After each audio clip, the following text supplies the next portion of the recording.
Submarines are supposed to be the ultimate in stealth, but not all submarines are created equal. Some are forced to spend more time on the surface than others. So how does a navy conceal its subs during these vulnerable moments? The answer? Paint them green. When most people think of North Korea, two things spring to mind: Kim Jong-un and nuclear weapons. And when those topics aren't at the forefront, the country's massive land army, with its artillery aimed directly at Seoul, tends to dominate the conversation. But there's another often overlooked piece of North Korea's military machine: its navy, officially called the Korean People's Navy. Unfortunately, North Korea's fleet, while numerous, is technologically outdated and vastly inferior to the likes of Japan and South Korea. So how is North Korea addressing this problem? The answer might surprise you. The Sea of Japan holds the key to North Korea's strategy. Stretching across 1,500 miles of coastline, this region is a natural battleground where cold northern waters clash with warmer southern currents. It's the perfect setting for massive algae blooms, which can turn the water into a murky, greenish haze. North Korea's subs, painted the same color, take advantage of this natural camouflage,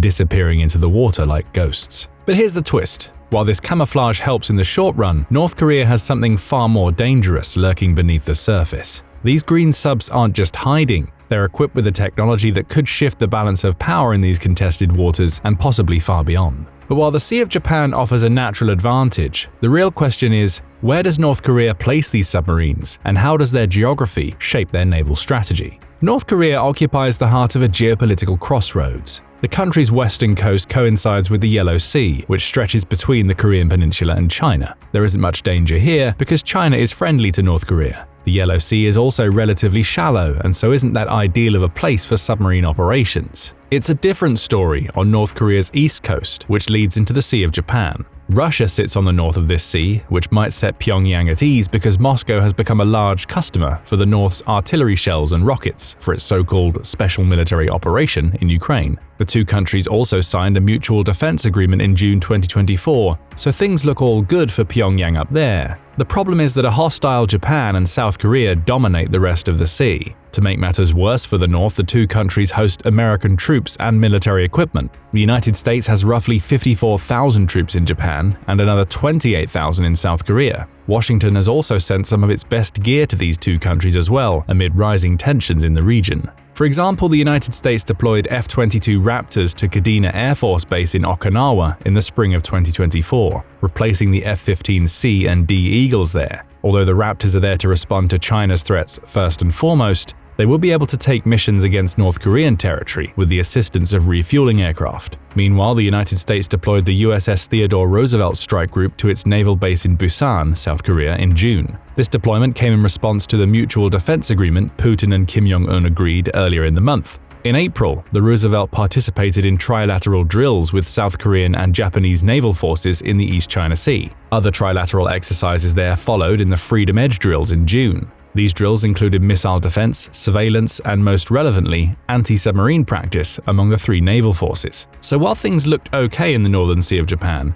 the overall security situation there has always been bad for Pyongyang, and it's still deteriorating. The United States is shoring up its presence in the area. Japan and South Korea have also begun to squash their historical beef and are now cooperating with each other far more closely in the security dimension. Put simply, North Korea is outnumbered and outgunned in the waters off its east coast. To make matters worse, North Korea would not be able to easily reinforce its navy from ships or submarines on the west coast, because doing so would require those vessels to sail around all of South Korea's territory, including the Tsushima Strait between South Korea and Japan. These ships would be easy targets, and the submarines would be too. Unsurprisingly, North Korea has chosen to concentrate most of its naval resources on its east coast. These include the important submarine bases of Simpo and Myeongdo, an island 1 mile off the coast of the city of Simpo. Beginning in the 1990s, this area built North Korea's newer Sang-Oh-class submarines. These submarines were meant to succeed the aging Romeo-class submarines the North Koreans first got from China in the 1970s and then began producing domestically. The North still has about 20 of these in operation, concentrated on the east coast. However, they would do little in a confrontation. These submarines have been long retired from active duty in most of the world's other navies.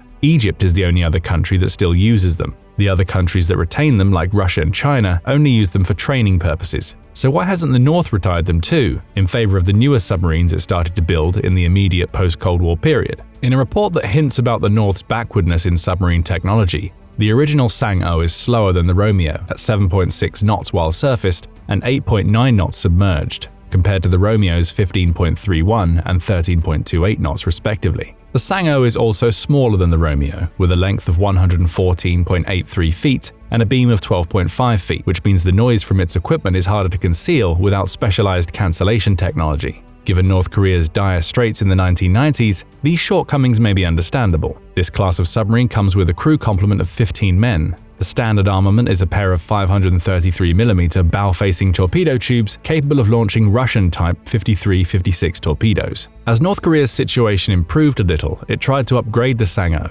The Sang-O II class was first reported in 2011. These submarines are slightly larger than their predecessors and displace more water, which means they have a longer range and can carry more special equipment. So most of North Korea's domestic submarines are junk, which explains why the Romeos are still around. This is a problem for Pyongyang though, which wants to build a survivable nuclear and ballistic missile force, increase its potential for a nuclear first strike, and pose a credible conventional threat to enemy navies. The Romeos and Sang-Os simply won't get the job done. North Korea has invested heavily in its land-based missiles launched from mobile platforms, but it has dipped its toes into the quest for submarine-launched missiles. The Gorae-class submarine has been in development since 2014 for this purpose. It's the North's first domestically built ballistic missile submarine, and is also known as the Sinpo class. Gorae is the Korean word for whale, and this submarine is significantly larger than the North's other subsurface vessels, with a length of 219 feet and an estimated 21-foot beam, and a 2,000-ton displacement. The Gorae has an estimated range of 1,750 miles. Crew estimates vary wildly, with some reports suggesting 30 to 50 and others moving up to 80. In addition to the estimated 2 to 4 torpedo tubes, it can launch a single ballistic missile, the Pukguksong-3. This projectile has an estimated range of about 1,200 miles. This range would be sufficient to cover South Korea and Japan. However, the North reportedly only has one Gorae-class submarine in operation. The Gorae also appears to be a modified version of the Romeo. It would therefore be noisy. In September 2023, North Korea revealed what it called its first tactical nuclear submarine, called the Hero Kim Kun-uk, after a North Korean folk hero. Kim Jong-un described it as the main offensive means of the naval force at the launch ceremony. The submarine featured 10 launch tube hatches, which analysts claim were likely meant to carry ballistic and cruise missiles. This would be a significant step forward from North Korea's existing submarines in terms of armament. However, even the Hero Kim Kun-uk was also a modified version of the Romeo. The word tactical adds important context to this fact, because the most likely purpose is for this vessel to deliver short-range missiles from the Sea of Japan to targets in the area. The Hero Kim Kun-uk would be noisy and easy to discover in a tactical environment. These facts reveal how weak the North Koreans still are in the realm of submarine technology. Meanwhile, the US Navy has decades of experience in anti-submarine warfare and drills for it regularly with its partners, as seen in the recent trilateral exercises with South Korea and Japan. North Korea does not operate nuclear-powered submarines that can remain quiet for a long time. North Korea's submarines all operate on diesel-electric propulsion. Diesel-electric submarines are quieter than nuclear submarines when they run on electric power, but they can only do so for a short time. When not on electric power, their diesel engines are significantly noisier than nuclear submarines. These submarines also must get exposure to oxygen to recharge their batteries, which means they must surface frequently. This shortcoming applies to North Korea's newer submarines as much as it does to its obsolescent Romeo-class vessels. For example, North Korea's only Gorae-class submarine, the 8.24 Yongung, cannot be submerged for longer than a few days.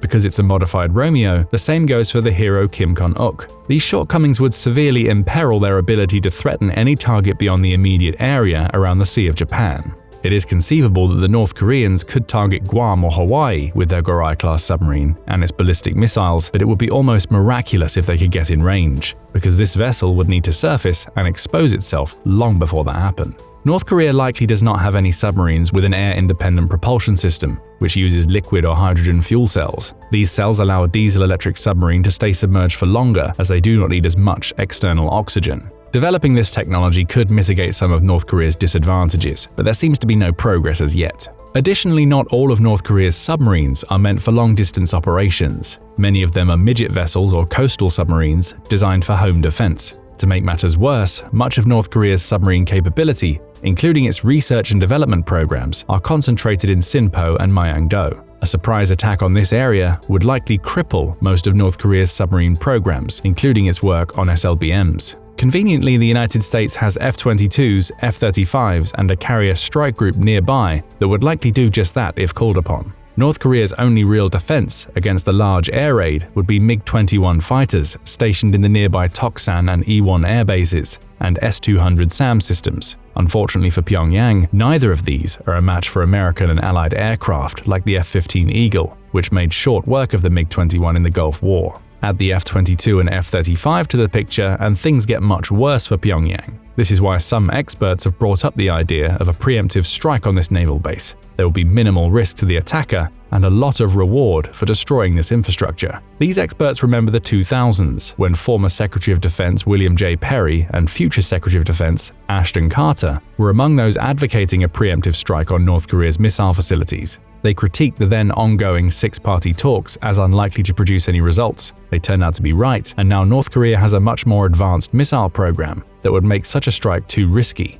So far, there aren't any takers on the idea of an attack on Sinpo and Myeongdo. For now, the North Koreans know that they are at a disadvantage in the face of the US Navy and its allies' air power and anti-submarine warfare capabilities. They need to find methods of keeping their submarines at sea for as long as possible and mitigate these disadvantages as best they can. Concealing them from the United States' overwhelming air power and sophisticated surveillance is a must to ensure their survivability. But is painting some of its submarines green the solution to making North Korea's submarines more survivable? The idea isn't as crazy as it sounds. The Sea of Japan has a peculiar environmental feature. It's one of the places where cold water from the north meets warmer water from the south. This feature creates conditions favorable for the growth of large amounts of plankton, specifically algae. Though these are microscopic organisms, large groups of them can converge and change the color of the water under favorable conditions. These groupings are called blooms, and they're often harmful to the environment. They deprive the water of oxygen. They also release toxins or detrimental gases.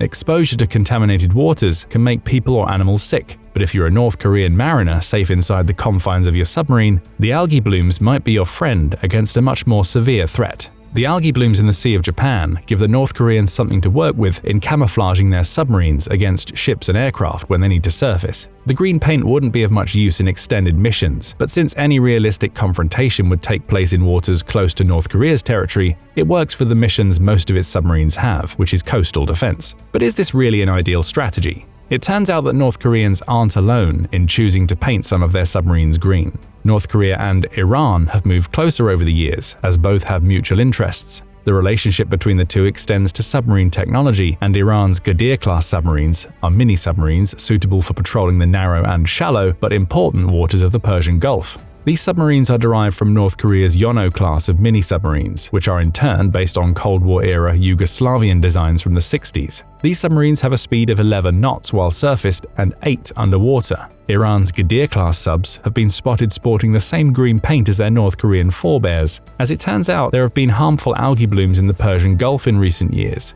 Iran faces much the same disadvantage at sea as its North Korean partner and has chosen to adapt to similar conditions in a similar way. But it's not just authoritarian countries trying to mitigate their disadvantages against the United States Navy and its partners. American allies have also gotten in on the act of painting their submarines in green. Israel's Dolphin-class submarine, made in collaboration with Germany, is a diesel-electric attack submarine with air-independent propulsion, so it can stay underwater for longer than North Korea's subs. Israel currently has 5 of these, with a 6th on the way. Still, the Israelis want to do their best to protect them. The submarines are based at Haifa in northern Israel. Some of the Israeli Dolphin Class 1 subs have been spotted sporting the green paint too. Other Dolphin Class submarines, the Dolphin Class 2s, are painted blue to better protect themselves in other environments. Painting submarines a certain color to create camouflage is nothing new.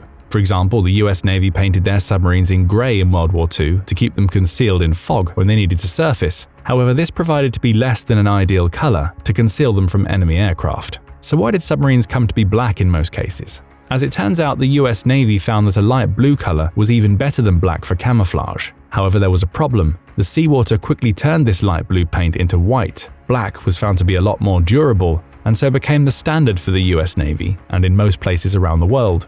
In the age of nuclear submarines that can stay in deep water for a long time, the color doesn't matter as much for the US Navy's subsurface vessels. In fact, the US Navy's current submarines are black because they are coated with rubber tiles. These tiles act as noise cancellation devices, making the submarine quieter. The rubber also absorbs and distorts sonar, which makes it harder for enemies to find them. The black color doesn't come from paint. Rather, it comes from the carbon black material they're made of. The carbon material enhances the effects of the rubber and keeps the tiles stable under the many different pressures the submarine encounters when in different waters at different depths. But not many countries have the luxury of deploying submarines this good. Only 6 have nuclear-powered submarines in their fleets: the United States, United Kingdom, France, Russia, China, and India. Australia is set to be the 7th under the 2021 AUKUS deal. The world's other navies rely on diesel-electric submarines, so visual concealment matters a lot more because they need to surface much more often. North Korea is still far away from developing a nuclear-powered submarine or reducing the size of nuclear warheads, which it would need to do to try to fit them on missiles that can be launched from a submarine.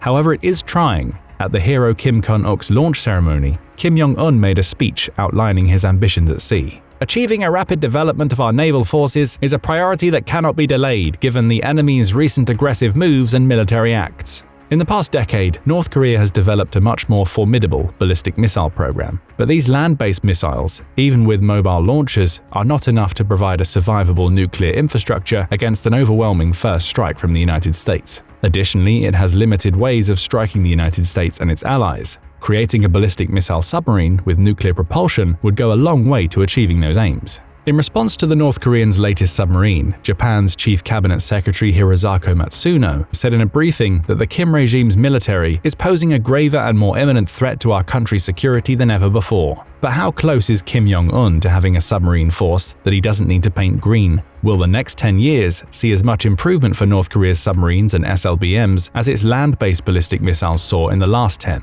Will North Korea's burgeoning security relationship with Putin's Russia lead to breakthroughs in its submarine technology? Or will the North Koreans still have to paint a lot of their ancient submarines green and rely on algae blooms as their best friends for the foreseeable future? Don't forget to let us know in the comments. Also, make sure to hit the like button and subscribe for more military analysis from military experts.